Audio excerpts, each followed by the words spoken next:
ஸ்தோத்திரம். இந்த வருடத்தினுடைய முதல் ஞாயிறு ஆராதனையில் நம்ம எல்லாரும் கூடி தேவனுடைய வசனங்களை நம்ம நல்ல சுத்திகரிப்பு எடுக்க, நல்ல நம்ம கர்த்தருடைய கிருபையினால் நல்ல தேவனை ஆவியோடு உண்மையோடு ஆராதிக்கவும், வசனங்களை நல்ல கர்த்தர் நமக்கு பகுத்து கொடுக்கவும், அது மாத்திரமல்ல இந்த நேரத்தில் நம்ம கர்த்தருக்கென்று கொடுத்து விட்டு சத்திய வார்த்தைகளை கேட்க இருக்கிறோம். தேவன் தாமே உங்கள் ஒவ்வொருவரையும் அவருடைய கிருபையினாலும் சமாதானத்தினாலும் நிரப்புவாராக. கர்த்தருக்கு ஸ்தோத்திரம். இப்போ நீதிமொழிகள் 10:6 எடுத்து வாசிப்போம். நீதிமொழிகள் 10:6. நீதிமொழிகள் 10:6.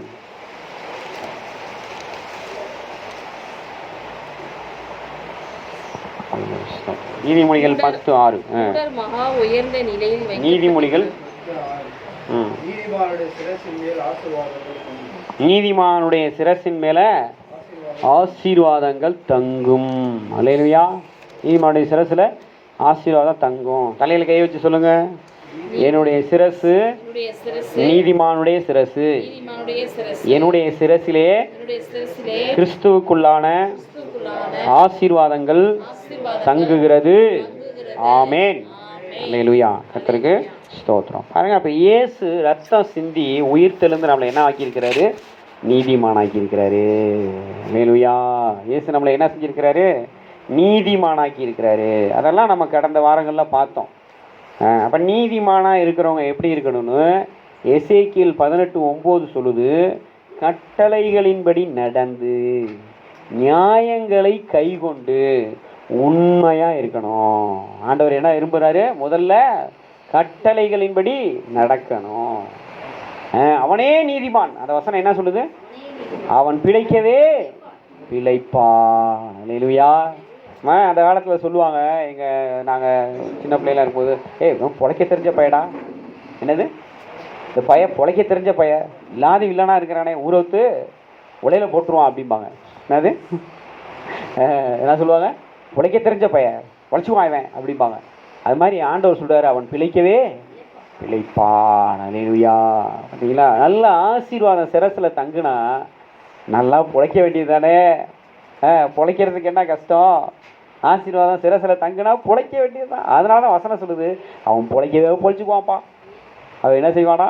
அவன் பொழைச்சிக்குவான். அவனை பற்றி நீ கவலைப்படாத சொல்லுவாங்க. சில பிள்ளைங்களை பற்றி வீட்டில் சொல்லுவாங்க, அதனால அவனை பற்றி நீ ஏன் கவலைப்படுற, அவன் பொழைச்சிக்குவான், அப்போ பயங்கரமான ஆள் அப்படிம்பாங்க. அது மாதிரி ஆண்டவர் நம்மளெல்லாம் பார்த்து சொல்லணும், என்னது நீ நீதிமான், நீ பொழைச்சிக்கோ, போ, நீ பொழைக்கவே பொழைச்சிக்கோ. அல்லேலூயா. அதுதான் இயேசு நமக்காக ரத்தம் சிந்தி என்னாக்கி இருக்கிறாரு? நம்மளை நீதிமானாக்கி இருக்கிறாரு. இயேசு நம்மளை என்ன ஆக்கியிருக்கிறாரு? நீதிமானாக்கி இருக்கிறாரு. முதலாவது கட்டளை, நீதிமானா முதல் கட்டளை என்ன பார்த்தோம்? ஞாபகம் இருக்கா? இருக்காது? சொல்லுங்க. முதல் கட்டளை என்ன பார்த்தோம்? இயேசுவின் நாமத்தை விசுவாசிக்க வேண்டும். முதல் கட்டளை என்ன பார்த்தோம்? இதெல்லாம் உங்கள் இருதயத்தில் பதிஞ்சிருக்கணும். அதுக்காகத்தான் கேட்குறோம். இப்போ இயேசு நாமத்தை தவிர வேறு எதையும் என்ன செய்யக்கூடாது? விசுவாசிக்கக்கூடாது. அதெல்லாம் என்ன செய்யும்? அந்நிய தேவனை நாடி போகிறவர்களுக்கு வேதனைகள் பெருகும். வேதனை வந்துச்சுன்னா அது என்னது? சாபம். வேதனை என்னது? சாபம். யாருடைய வாழ்க்கையில் வேதனை இருக்குதுன்னா, சாபகரமான வாழ்க்கை வாழ்கிறவங்க வாழ்க்கையில் தான் வேதனை இருக்கும். ஆசீர்வாதமாக இருக்கிற வாழ்க்கையில் வேதனை இருக்காது, சந்தோஷம்தான் இருக்கும். அதுதான் ஆண்டவர் சொன்னார் 1ஆம் தேதி நமக்கு ஃபஸ்ட்டு ஆராதனையில் என்ன சொன்னார்? சந்தோஷமாக இருங்க. எப்படி சந்தோஷமாக இருங்க? கர்த்தருக்குள்ள எப்போதும் சந்தோஷமாக இருங்க. அல்லேலூயா. ஆண்டவர் என்ன சொல்கிறார்? அதுதான் ஆசீர்வாதங்கிறது. அதுதான் ஆசீர்வாதங்கிறது. என்னது? எப்போதும் சந்தோஷமாக இருந்தால் அதுக்கு பேர் என்னது? ஆசீர்வாதம். அல்லேலூயா. அதுதான் ஆசீர்வாதம். எப்போதும் சந்தோஷமாக இருக்கணும். இப்போ பாருங்கள், சாபம் என்ன செய்யுமா? வேதனையை கொடுக்கும். எப்போவுமே வேதனையை கொடுத்துக்கிட்டே இருக்கும், குடைச்சலை கொடுத்துக்கிட்டே இருக்கும் சாபம். அதனால தான் ஆண்டவர் சொல்கிறாரு, இயேசு, அந்த இயேசுங்கிற நாமத்தை தவிர வேறு எதையும் விசுவாசிக்காத. ஏங்க இயேசுங்கிற நாமத்தை விசுவாசிக்கணும்? அந்த நாமத்தை விசுவாசித்தா பாவம் போயிடும். ஏங்க இயேசுங்கிற நாமத்துக்கு அர்த்தம் என்னது? தன் ஜனங்களின் பாவங்களை நீக்கி ரட்சிக்கிறவர். அல்லேலூயா. பார்த்தீங்களா? இப்போ தம்பி பீட்டர்னு பேர் வச்சிருக்கிறாப்ப. பீட்டர்னா பேருக்கு அர்த்தம் என்னது? பேதுரு.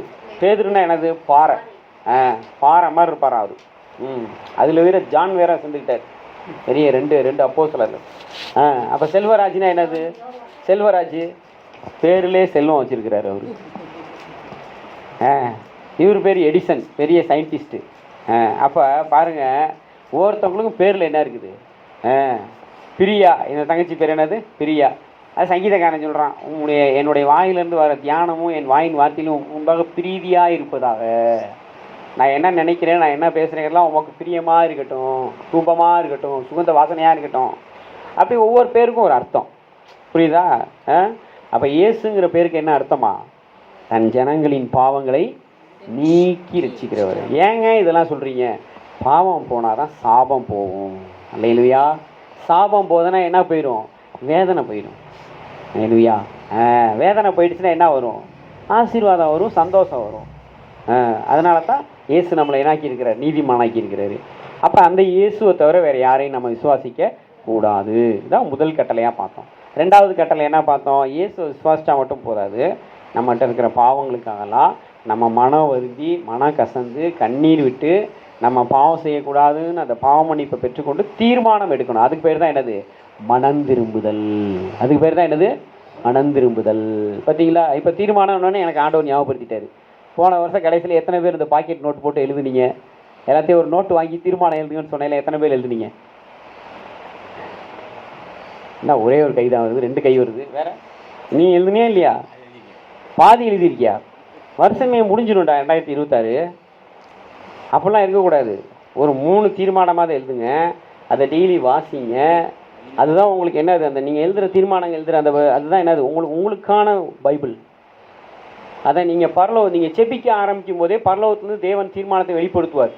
தானியேலை பார்த்து என்ன சொன்னார்? நீ எனக்கு மிகவும் பிரியமானவன். நீ ஜெபிக்க தொடங்கும் போதே பரலோகத்துலேருந்து என்ன வந்துச்சான்? கட்டளை வந்துச்சு. அப்போ அந்த தீர்மானம் மனம் திரும்ப நீங்கள் என்னைக்கு ஒப்பு கொடுக்குறீங்களோ அப்போ உங்களுக்கும் பரலோகத்துக்கும் தொடர்பு உண்டாகுது.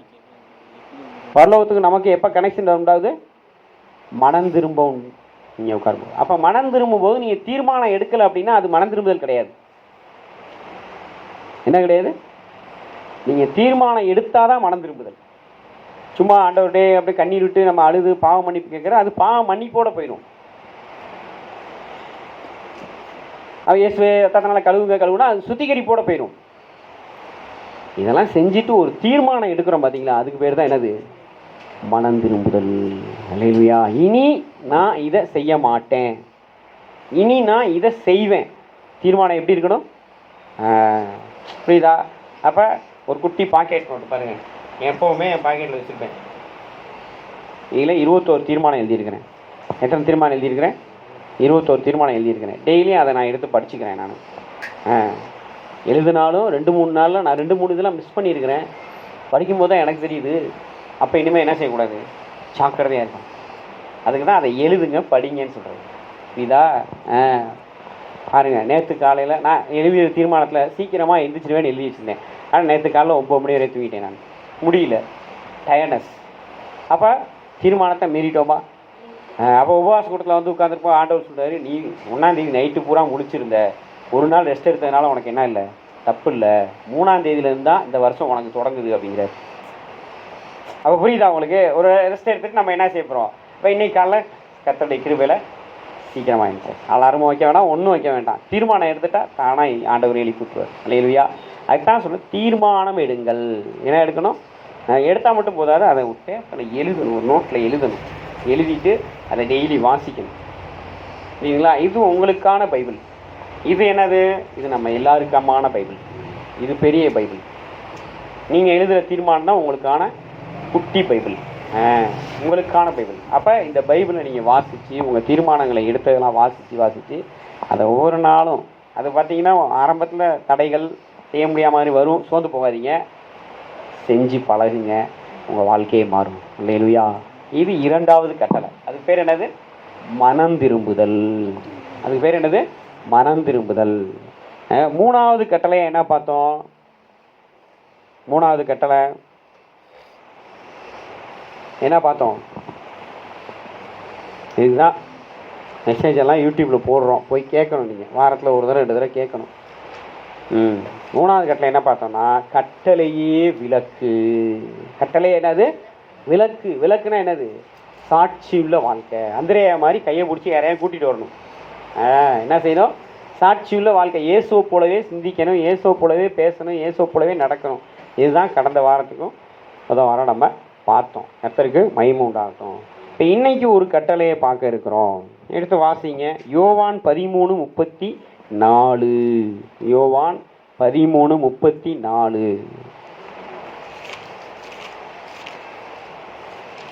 எடுத்துக்கிறீங்களா? ம் ம் ம் ம்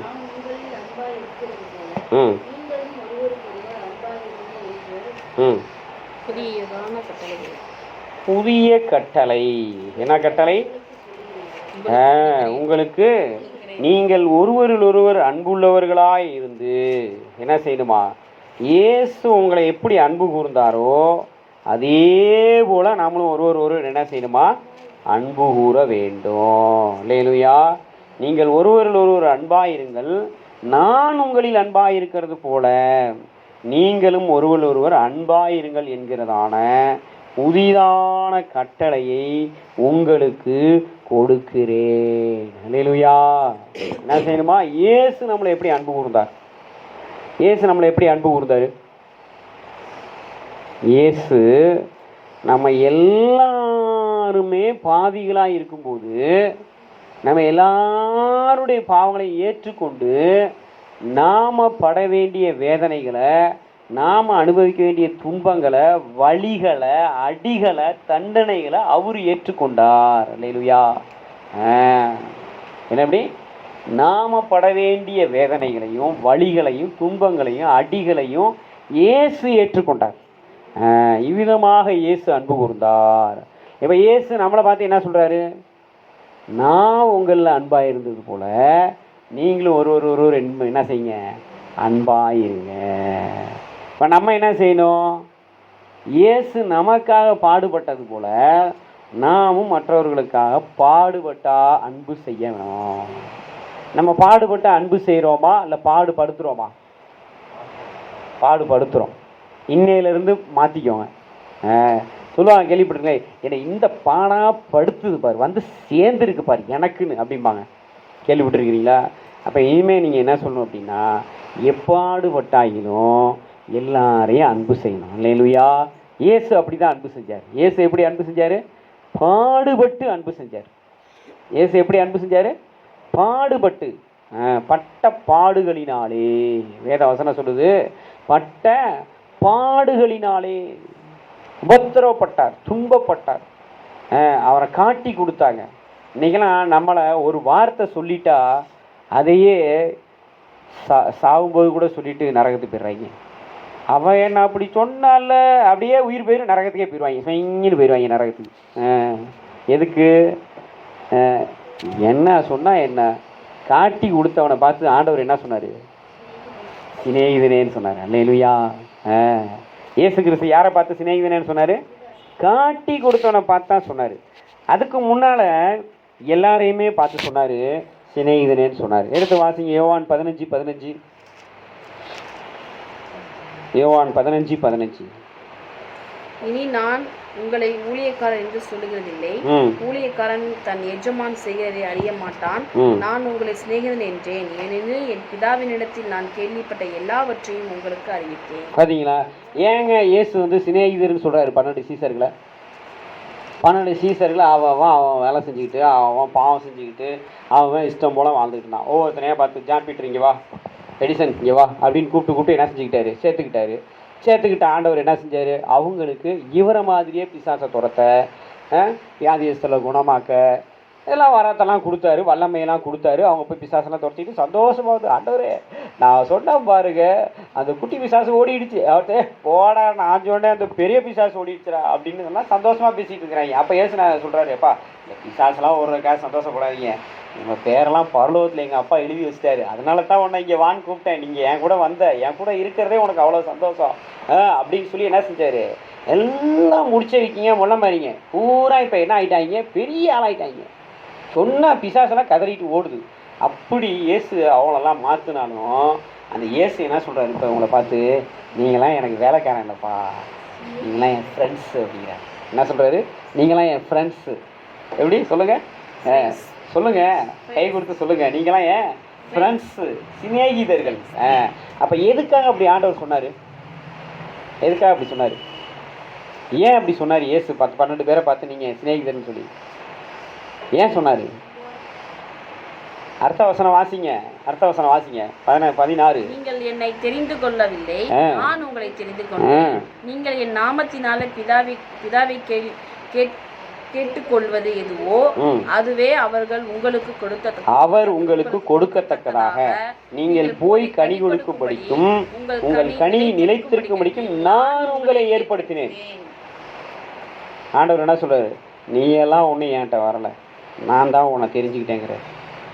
நீங்களாம் இங்கே உட்காந்துருக்கிறீங்கன்னா அது காரணம் என்ன தெரியுமா? நீங்களும் நானும் இங்கே வரல, நம்மளை இயேசு தான் இங்கே வச்சிருக்கிறார். அல்லேலூயா. அந்த இயேசு நம்மளை பார்த்து நீங்களாம் என் ஃப்ரெண்ட்ஸ்ன்னு சொல்கிறார். ஏன் தெரியுமா?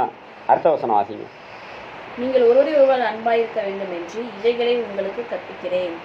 நம்ம எல்லாரும் ஒருத்தர் அன்பாக இருக்கணுங்கிறதுக்காக தான் இதெல்லாம் நமக்கு டீச் பண்ணுறாராம். என்ன பண்ணுறாராம்? டீச் பண்ணுறாரு. நீ என் ஃப்ரெண்டுப்பா. இயேசு என்ன சொல்கிறாரு? நீ என் ஃப்ரெண்டுப்பா. ஆண்டவர், நான் உங்கள் ஃப்ரெண்டா? ஆமாப்பா, நீ என் ஃப்ரெண்டு தான்ப்பா. ஆண்டவரே, பேதுரு அப்படியே என்ன ஆகிட்டான்? டர் ஆகிட்டான். இயேசு கிறிஸ்து வந்து வலது பக்கத்தில் வலையை போடுன்னு சொன்ன உடனே, எப்போ ராத்திரி முழுசும் நாங்கள் பிடிச்சி ஒன்றும் இல்லை, வெறும் வலைதாயா வருதுங்கிறான். இருந்தாலும் உன் வார்த்தையின்படி செய்கிறேன்ட்டு வலையை போட்டால் வலை நிறைஞ்சி மீன் அப்படியே சும்மா வலையை இழுக்க பக்கத்தில் இங்கே வாடா, யோவான் இங்கே வாடா, யாக்கோப்பு இங்கே வாடா, எல்லாம் உளுந்தடிச்சு ஒடியாடுறானுங்க. வந்து பிடிச்சி டம் கட்டி இழுத்து கொண்டு வந்து வச்ச உடனே அப்படியே பேதுரு ஒரு மாதிரி ஆகிட்டான். ஆண்டவரே, நீங்கள் என்னை விட்டு போயிடுங்க ஆண்டவரே, நான் பாவியான மனுஷன் ஆண்டவரே அப்படிங்கிறான். ஆண்டவர் பார்த்து என்ன சொல்கிறான்? அதுக்கு ஆண்டவர் சொல்கிறாரு, நீ என்னை பின்பற்றி வா, நான் உன்னை மனுஷனை பிடிக்கிறவர்களாக்குவேன் அப்படிங்க. அல்லேலூயா. பார்த்தீங்களா? அப்போ பேதுரு இயேசுக்கிட்ட வரல, இயேசு தான் பேதுருவை தன்னோடு கூட அழைத்து தெரிந்து கொண்டார். அவனை ஒரு ஊழியக்காரன் ஆக்கினார். அவனை ஒரு சிநேகிதனாக மாற்றுறாரு. ஏன் தெரியுமா? நீங்கள் எல்லாரும் ஒருத்தர் அன்பாயிருங்க. அதனால தாயா நான் உன்னை சிநேகிதன்னு சொல்கிறேன். காட்டி கொடுத்தவனை பார்த்து சிநேகிதனேன்னு சொன்னார். என்ன சொன்னார்? காட்டி கொடுத்தவனை பார்த்து சிநேகிதனேன்னு சொன்னார். இன்னைக்கு நம்ம அப்படி இருக்கிறோமா? யோசிச்சு பாருங்க. அப்போ இயேசு நம்மை அன்பு கூர்ந்தது போல நம்ம ஒருத்தர் அன்பு கூற ஆரம்பிச்சிட்டோன்னா நம்ம குடும்பங்கள் எப்படி இருக்கும்? யோசிச்சு பாருங்க. ஒருத்தர் கட்டி பிடிச்சி முத்தம் கொடுத்துக்கிறது தான் என்ன? பாச மலையில் நனைகிறது தான் என்ன? அன்பின் பிரவாகம் பாய்ந்து ஓடுகிறது தான் என்ன? அதுக்கு தான் ஆண்டவர் சொல்கிறாரு, நீ என் சிநேகிதன் அப்படிங்கிறார். அப்போனா என்ன அர்த்தம்? இயேசுவை யூதாஸ் காட்டி கொடுப்பான்னு இயேசுக்கு தெரியுமா தெரியாதா? தெரியும். ஆனால் யூதாஸ் மேலே இயேசுக்கு ஒரு அணு அளவு கூட கசப்பு கிடையாது. அல்லேலூயா. பேதுருவை பார்த்து நீ சேவல் கூறுறதுக்கு முன்னாடி நீ என்னை 3 தடவை என்ன செய்வ? மறுதளிப்பன் தான் சொன்னான். அவன் 1 வாங்கினா 2 ஃப்ரீன்னு சொல்லிட்டு என்ன செஞ்சிட்டான்? சபிக்கவும் சத்தியம் பண்ணவும் தொடங்கிட்டான் அவன். இங்கெல்லாம் கெட் 1 பை 1. அவருக்கு மட்டும் 1 வாங்கினா 2 ஃப்ரீ.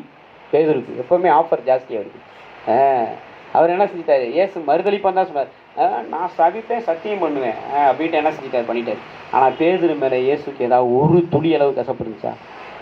கசப்பு இருந்தால் இயேசு பேதுருவை தேடி வந்திருப்பாரா? ஏண்டா என் கண்ணில் பட்ட உன்னை ஒழிச்சிருவாட்டா அப்படிம்பா நம்ம ஆளுகளாக இருந்தா. ஆனால் இயேசு என்ன செஞ்சார்? அவனை தேடிட்டு போய் அவன் திரும்ப எங்கே வலையில பிடிச்ச பயலை திரும்ப வலையிலே பிடிக்கிறாரு. எங்கே பிடிக்கிறாரு? வலை போடும்போது பிடிச்சவனை திரும்ப வலை போடும்போதே பிடிச்சி கூப்பிட்டு வந்து தனியாக உட்கார வச்சு, என்னை நேசிக்கிறியா? ஆண்டவர் நம்மகிட்ட என்ன திரும்ப எதிர்பார்க்குறாரு? நீ என்னை நேசிக்கிறாயா? ஆண்டவர் நம்மகிட்ட எதிர்பார்க்கறது ஒன்று தான், அன்பு. ஆண்டவர் என்னத்தை எதிர்பார்க்குறாரு? அன்பு. ஏங்க நம்மக்கிட்ட ஆண்டவர் அன்பை எதிர்பார்க்குறாரு? நம்மக்கிட்ட அன்பை எதிர்பார்க்கறது மட்டும் இல்லை, நம்ம ஒருவர் அன்பாக இருக்கணுமா? எப்படி அன்பாக இருக்கணும்னா இயேசுவை மாதிரி அன்பாக இருக்கணும். அல்லேலூயா. இந்த அன்பு அவர் எப்படி நமக்குள்ளே வந்து அவர் நமக்கு சொல்லி கொடுக்குறாரு? எடுத்து வாசிங்க. மத்தேயு 5:44 எடுத்து வாசிங்க. மத்தேயு 5:44 அந்த வசனத்தை வாசிச்சிங்கன்னா நம்ம எப்படி அன்பாக இருக்கணும்னு அவரே சொல்கிறார். நான் உங்களுக்கு சொல்லுகிறேன், சத்துருக்களை நேசியுங்கள், உங்களை சபிக்கிறவர்களை ஆசீர்வதியுங்கள், பகைக்கிறவர்களுக்கு என்ன செய்யணுமா? நன்மை செய்யணும். செபம் பண்ணுங்கள். பார்த்தீங்களா, இந்த வசனத்தை நம்ம எல்லாருமே தீர்மானமாக எழுத வேண்டும். என்னவா எழுதணும்? நம்ம அன்றைக்கி பிரியா சிஸ்டர்கிட்ட சொன்னேன், நீங்கள் தீர்மானம் எழுதிட்டீங்களா? அவங்க சொன்னாங்க, எனக்கு எதுவுமே தெரில, நீங்கள் சொல்லிக் கொடுக்குறீங்களா, நான் எழுதுனேன் அப்படின்னாங்க. இப்போ ஆண்டவர் இப்போ சொல்லிக் கொடுக்குறாரு. மத்தேயு 5:44 நம்ம எல்லாருமே தீர்மானமாக எழுத வேண்டும். முதல் தீர்மானம் என்ன எழுதணும்? வாசிங்க, திரும்ப வாசிங்க. சத்துருக்களை சிநேகிப்பேன். என்ன எழுதணும்? சத்துருக்களை சிநேகிப்பேன். ரெண்டாவது என்ன எழுதணும்? சபிக்கிறவர்களை ஆசீர்வதிப்பேன். மூணாவது என்ன எழுதணும்? பகைக்கிறவர்களுக்கு நன்மை செய்வேன். நாலாவது என்ன எழுதணும்? நிந்திக்கிறதுனா யாரு? என் மூஞ்சிலே முடிக்காத, என் வீட்டு வாசப்படியே வராத அப்படின்னு சொல்கிறவங்கள நம்ம என்ன செய்யணும்? என்ன செய்யணும்? அவங்களுக்காக செபிக்க வேண்டும். புரியுதா உனக்கு? புரியுதா? அப்போ நிந்திக்கிறவர்களுக்காக செபிக்க வேண்டும், துன்பப்படுத்துகிறவர்களுக்காக செபிக்க வேண்டும். இப்போ பாருங்கள், நடந்த சரித்திரத்தை சொல்கிறேன் பாருங்கள், சத்தியத்தை சொல்கிறேன் பாருங்கள். இப்போ யூதாஸ் என்ன செய்கிறான் அப்படின்னா, அப்பத்தை இயேசு ரத்தத்தில் தோய்த்து கொடுத்த உடனே பிசாசு அவனுக்குள்ளே பூந்துடுறான். இவன் இயேசுவை விலை பேச போயிட்டான். இவன் இயேசுவை என்ன செய்ய போயிட்டான்? 30 வெள்ளிக்காசு. அவன் சொல்கிறான், நான் 25 தான், அதெல்லாம் கூட எனக்கு 5 வெள்ளிக்காசு சேர்த்து கொடுத்தா தான் நான் அவனை காட்டி கொடுப்பேங்கிறான். பேரம் பேசி பேசி பேசி சரி போ 30 வெள்ளிக்காசு தந்து கொடுத்துட்றோம், அந்த ஆளை நீ எங்களுக்கு என்ன செய்ய காட்டி கொடுத்துரு அப்படிங்கிறான். அது எனக்கு ஏன், நான் அதை பார்த்துக்கிறேன், நீங்கள் அதை பற்றி என்ன செய்யாதீங்க, கவலையே படாதீங்க, அவரை காட்டி கொடுக்குறது ஏன் பொறுப்பு, நீங்கள் 30 வெள்ளிக்காசு பேசுன மாதிரி கொடுத்துட்றோம் அப்படின்ட்டான். உடனே அவனுக்கு சொல்கிறான், இந்தா பேசுன மாதிரி நீ வாங்கிக்கோ 30 வெள்ளிக்காசு, நான் நீங்கள் ஆள்களை அனுப்பி வைங்க, நான் கூப்பிட்டு போகிறேன் அப்படிங்கிறான். ஆனால் இயேசு கெத்செமனே தோட்டத்தில் இந்த காட்டி கொடுக்குற யூதாஸுக்காக ஜெபம் பண்ணிகிட்டு இருக்கிறார். அல்லேலூயா. மறுதளிக்கிற பேதுருக்காக ஜெபம் பண்ணிகிட்டு இருக்கிறார். யோவான் 17வது அதிகாரம் அதுதான். எடுத்து வாசித்து பாருங்கள், முதல் வசனத்துலேருந்து கடைசி வசனம் வரைக்கும் இந்த 12 பேரையும் நான் எவ்வளோ அன்பு செஞ்சு எழுதியிருக்கிறார். அந்த ஜெபத்தை நீங்கள் வாசித்து பாருங்கள். அந்த ஜெபத்தை நீங்களும் நானும் வாழ்க்கையில் ஒரு தடவை முட்டி போட்டு நம்ம குடும்பத்தில் உள்ளவனுக்காக பண்ணோம் அப்படின்னா நம்ம தான் நீதிமானாக இருப்போம். அல்லேலூயா. நம்ம தான் நீதிமானாக இருப்போம். ஏன் தெரியுமா? நீங்கள் ஒருவரோடு அன்பாயிருங்கள் என்று புதிதான கட்டளையை உங்களுக்கு தருகிறேன், கட்டளையின்படி நடந்து. சரிங்களா? அப்போ யோவான் 17வது அதிகாரத்தை எடுத்து அந்த இடத்துல உங்கள் குடும்பத்தில் உள்ளவங்களெல்லாம் போட்டு முதல்ல செபிங்க, ரெண்டாவது சபையில் உள்ளவங்களெல்லாம் போட்டு செபிங்க, மூணாவது உங்கள் சமுதாயத்தில் நண்பர்கள் சிநேகிதரெல்லாம் போட்டு செபிங்க. அப்படி ஜெபிச்சிங்கன்னா நிச்சயமாக உங்களால் எல்லாரையும் அன்பு கூற முடியும். அதனால தான் ஒரு ஜெபத்தை முடித்து எந்திரிச்ச உடனே ஒரே சத்தம், கிளம்பலன்னு. இந்த பக்கத்து போனால் ஒரே குரட்டை சத்தம். 3 பேர் நல்லா போட்டு தூங்கிட்டு இருக்கிறாங்க. எப்பா 3 தடவை வந்து உங்களை எதிர்த்து ஜெபம் பண்ணுங்க நீங்கள் கேட்கவே இல்லை. அந்த காரத்தின் வேலை என்ன பண்ணுறது? உடனே அவன் துட்டிக்கும் முடிச்சுக்கிட்டாரு. பேதுரு முடிச்சு எல்லாம் பட்டையை தர்றான், ஓடுறான் மல்குச காதை ஓட்டா. உடனே ஆண்டவர் சொல்கிறாரு, பட்டயத்தை ஒரேல போடு, காதை ஒட்டி விடுறாரு. அப்போ கூட சுற்றியில் இருக்கிற பார்க்குறவனுக்கு என்ன வரல, இவர் நல்லவருன்னு தோணலை. ஏன்னா யூதாஸ் இவரை வித்துட்டான் ஆல்ரெடி. யூதாஸ் இவரை ஆல்ரெடி என்ன செஞ்சிட்டான்? வித்துட்டான். அதனால தான் நீதிமொழிகள் எழுதி வச்சாங்க போல, சத்தியத்தை வாங்கு அதை விற்காதே. ஆனால் இதை வித்துட்டான், காட்டி கொடுத்துட்டான், வேலை பேசிட்டான், வாங்கிட்டான், கிட்டக்க வரான். சிநேகிதனேங்கிறார் இயேசு. என்ன சொல்கிறாரு? ஏ படுபாவி பயலே, என் கூடவே சேர்ந்து ஊரை சுற்றுனியடா, காசு பைய ஒன்றை நம்பிலடா கொடுத்துருந்தேன், திருட்டு பயலே, அவ்வளோ காசையும் சுமந்துக்கிட்டு அவ்வளோ தின்னுட்டு உனக்கு வல்லமையெல்லாம் கொடுத்து பிசாசெல்லாம் துரத்த வச்சேன்டா, நாசமாக போகிறோனேன்னு சொன்னாரா இயேசு? சொல்லலை. நம்மளாக இருந்தால் அப்படி தான் சொல்லியிருப்போம். இதில் வேறு ஐயோன்னு சொல்லிக்கிறோம். நம்ம அப்படி தான் சொல்லுவோம். ஆனால் இயேசு என்ன தெரியுமா சொன்னார்? சிநேகிதனே, மனுஷகுமாரனை முத்தத்தினால் காட்டி கொடுக்குறாயா. இன்னைக்கு அநேக கிறிஸ்தவங்க மனுஷகுமாரனை முத்தத்தினால தான் காட்டி கொடுக்குறாங்க. இயேசுவை அன்பு செய்கிறோங்கிற பேரில் என்ன செய்கிறாங்க? அவரை சிலுவைக்கு தான் அனுப்புகிறாங்க. ஆனால் அந்த சிலுவை அன்பு நமக்குள்ளாக வந்துருச்சுன்னு வைங்களேன், அந்த உயிர் தெழுந்த வல்லமை நமக்குள்ளாக வந்துடும். அல்லேலூயா. நம்மளை அடிக்கணும்னு வரவனை கூட இயேசுக்காக அடி வாங்குறவனா மாற்ற முடியும். அல்லேலூயா. அதைத்தான் இயேசு சவுலோட வாழ்க்கையில் செஞ்சார். யாரோட வாழ்க்கையில் செஞ்சார்? சவுலோட வாழ்க்கையில் அதான் செஞ்சார். சபைகளை பாழாக்கி இந்த இயேசு நாமத்தை சொல்கிறவங்களை அடித்து துன்புறுத்தி கொலை செய்யும்படிக்கு நிருபங்களை வாங்கி போனான். நடந்தது என்ன? சிலுவை அன்பு அவனுடைய வாழ்க்கையில் குறியிட்டது. அவன் இயேசுக்காக பயங்கரமாக அடி வாங்குறவனா மாறிட்டான். உலக சரித்திரத்திலே, சபை சரித்திரத்திலே இயேசுக்காக அதிகமாக அடி வாங்கின யார் தெரியுமா? பவுல் தான். அல்லேலூயா. அவன் நீதிமானாக்கப்பட்டான். அல்லேலூயா. அவன் கட்டளைகளை பின்பற்ற ஆரம்பிச்சிட்டான். இப்போ நம்மளும் நீதிமானாக்கப்பட்டு கட்டளைகளை பின்பற்றணுங்கிறதுக்காக தான் இயேசு நம்மளை, உங்களை, என்னையெல்லாம் பார்த்து என்ன சொல்கிறாரு? மை ஃப்ரெண்ட், வா நண்பா அப்படிங்கிறார். சிநேகிதனே, வா சிநேகிதா, வா சிநேகிதி அப்படிங்கிறார். என்ன சொல்கிறாரு? வா சிநேகிதரே, வா சிநேகிதின்னு சொல்லி என்ன செய்கிறார்? இயேசு நம்மளை அன்பாக அழைக்கிறார். ஏன்? நம்ம எல்லாரும் ஒருவர் அன்பாக இருக்கணும். பாருங்க, அந்த எபேசியர் 4:32 எடுத்து மீண்டும் ஒரு தடவை வாசிப்போம். ஒந்துபோய் இடத்துல நமக்கு நேரம் இல்லாதனால அதை வாசிக்கலை. அந்த எபேசியர் 4:32 மீண்டும் ஒரு விஷயம் எடுத்து வாசிங்க. அந்த அன்பு முதல்ல நமக்கு என்ன தெரியுமா கொடுக்குது? அதை எடுத்து வாசிங்க. அதுதான் சொன்னேன், திரும்ப அதை எடுத்து வாசிங்க. எல்லாரும் கேட்டு அதை நம்ம வந்து நம்ம வாழ்க்கையில் எபேசியர் 4:32 31 வாசிக்கிறீங்க, 32 வாசிங்க. ஒருவருக்கொருவர் தயவாயும் மன உருக்கமாயும் கிறிஸ்துவுக்குள் தேவன் உங்களை மன்னித்தது போல நீங்கள் ஒருவர் மன்னியுங்கள். அல்லேலூயா. இதுதாங்க இயேசு நம்ம மேல இருந்த அன்பு. இயேசு நம்ம மேல இருந்த அன்பு என்ன? மன உருகிட்டார் இயேசு. இயேசு என்ன செஞ்சாரா? அந்த இஸ்ரேல் ஜனங்களை பார்த்தோன்னே மெய்ப்பனில்லாத ஆடுகளை போல இருக்கான்னு சொல்லி மனது உருகிட்டார். வசனம், அடுத்த வசனம் சொல்லுது, மரண இருளின் திசையில் இருக்கிறவர்களுக்கு பெரிய வெளிச்சம் வந்தது. அல்லேலூயா. பார்த்தீங்களா? அப்போ எப்போ நம்ம இயேசுவை போல அன்பு செய்கிறோமோ அப்போ நம்ம கூட இருக்கிற வாழ்க்கையெல்லாம் எவ்வளோ இருளாக இருந்தாலும் அந்த வாழ்க்கை வெளிச்சமாக மாறும். அல்லேலூயா. இயேசுவை போல நம்ம என்ன செய்யணும்? அன்பு செய்யணும். அவன் வந்து மன்னிப்பு கேட்கவே இல்லை, அவன் வந்து என்கிட்ட பேசவே இல்லை, அவனுக்கு நான் அவ்வளோ திமுறா, அவன் பால் குடித்த மார்பில் தானே நானும் பால் குடித்தேன், அவன் இருந்த கற்பத்தில் தானே நான் இருந்தேன், அதெல்லாம் பேசவே கூடாது. அதெல்லாம் என்ன செய்யக்கூடாது? பேசவே கூடாது. மன்னிப்போம், மறப்போம். அல்லேலூயா. இதை பார்த்து தான் எழுதி வச்சிருக்கிறாங்க உலகத்தில், மன்னிப்போம், மறப்போம். ஏசு அதான் செஞ்சார். திரும்ப என்ன செய்யலை? இந்த 1வது 2வது பிள்ளையாட்டம், நீ உன்னை குள்ளுன தானே, நீ என்னை அடிச்ச தானே அப்படின்னு மூக்கு சிந்திக்கலாம் சொல்ல மாட்டார். என்ன செய்ய மாட்டார்? இயேசு மன்னிச்சிட்டாருன்னா மன்னிச்சது தான், அவ்வளோதான். மன்னிச்சிட்டாருன்னா அதுக்கப்புறம் என்னது?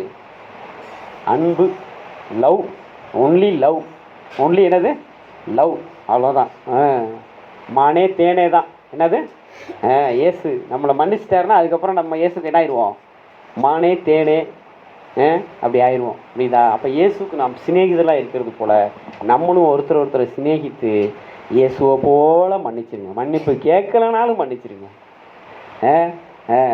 புரியுதுங்களா? அதனால் ஆண்டவர் அந்த 4 தீர்மானங்களை எடுக்க இன்றைக்கி நமக்கு உதவி செஞ்சார். முதல் தீர்மானம் என்னது? திரும்பவும் சொல்லுங்கள். சத்துருக்களை சிநேகியுங்கள். அப்போ நமக்கு வேதம் சத்ருவா யாரை காமிச்சு கொடுக்குது? வேதம் சத்ருவா யாரை காமிச்சு கொடுக்குது? உன் வீட்டாரே உனக்கு சத்துருக்கள். அப்போ ஆண்டவர் என்ன சொல்கிறாரு? உன் வீட்டாரை முதல்ல சிநேகிங்கிறாரு. ஆண்டவர் யாரை பார்த்து சிநேகிக்க சொல்கிறாரு? கூட இருந்தவன் தான், தாளந்தில் கையை வச்சவன் தான் குதிங்கால தூக்கலாம், அவனை பார்த்து தான் சிநேகிதனேன்னு சொன்னார். ஏன்? அப்போ நம்ம மனசில் கசப்பு வெறுப்பெல்லாம் வச்சா கிருபையை இழந்து போயிடுவோம். ஆனால் சிநேகிதனேன்னு சொன்னோன்னா அன்பு தானாக வரும். பாருங்க, தாவீது யோனத்தானும் அப்படி சிநேகிச்சாங்களாம். தாவீது யோனத்தானும் எப்படி சிநேகிச்சாங்களாம்? அவன் யோனத்தான் சொல்கிறான், ஸ்திரீகளின் சிநேகத்தை பார்க்கிலும் உம்முடைய சிநேகம் எனக்கு பெருசு அப்படிங்கிறார். புரியுதுங்களா? அப்போ அன்புன்னா அப்படித்தான்.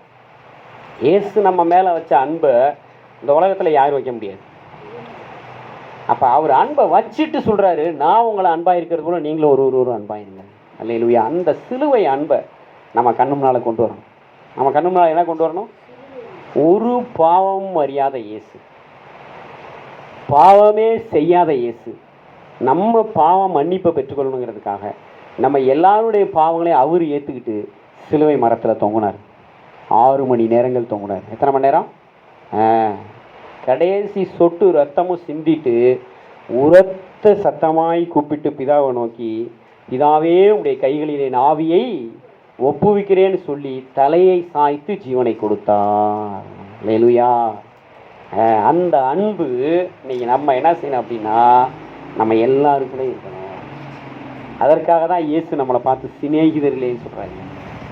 இயேசு நம்மளை பார்த்து எதற்காக சிநேகிதர்னு சொல்கிறாரு? நம்மளை சிநேகிதர்னு சொல்கிறதன் மூலமாக நான் உங்களின் அன்பாக இருந்தது போல நீங்களும் மற்றவரிடத்தில் அன்பாக இருங்கள், நீங்கள் ஒரு அன்பாக இருங்கள். அதற்காக தான் இதை நான் உங்களுக்கு கற்றுக் கொடுக்குறேன்னா என்ன அர்த்தம்? நான் இப்படி செஞ்சேன் பாருங்க, இதை பார்த்து நீங்களும் செய்யுங்கிற. கற்றுக் கொடுக்குறதுனா என்னது? இப்போ சைக்கிள் ஓட்டும்போது என்ன தெரியுமா செய்வாங்க? முதல்ல சைக்கிள் ஓட்ட தெரியாதவங்களுக்கு முன்னால் சைக்கிளை ஓட்டி காமிப்பாங்க. புரியுதா உங்களுக்கு? அப்புறம் இப்போ இப்படி தான் பிரேக் பிடிக்கணும், இதுதான் இந்த லெஃப்ட் சைடு பிரேக்கு, இது ரைட் சைடு பிரேக்கு, இது பெடலு எல்லாம் சொல்லி கொடுப்பாங்களா? அது மாதிரி இயேசு என்ன செய்கிறாரு?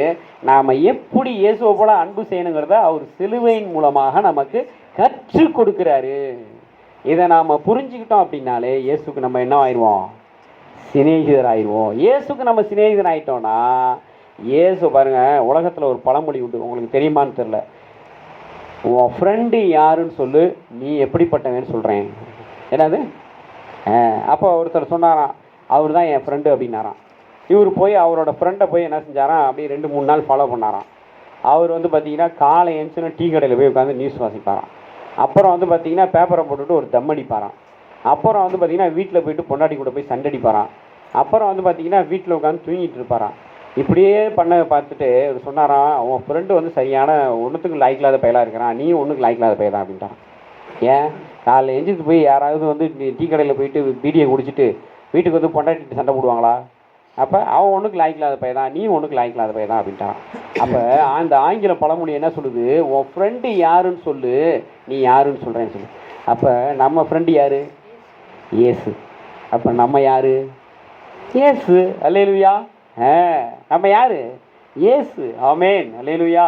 அப்போ நம்ம இயேசுவை போல அன்பு செய்யணும்னா அந்த 4 சூத்திரத்தை சொல்லி கொடுத்துருக்கிறார். 4 சூத்திரம் என்னது? சத்துருக்களை முதல்ல சிநேகியுங்கள். 2வது எடுத்து வாசிங்க, மத்தேயு 5:44 எடுத்து வாசிங்க. 2வது என்னது?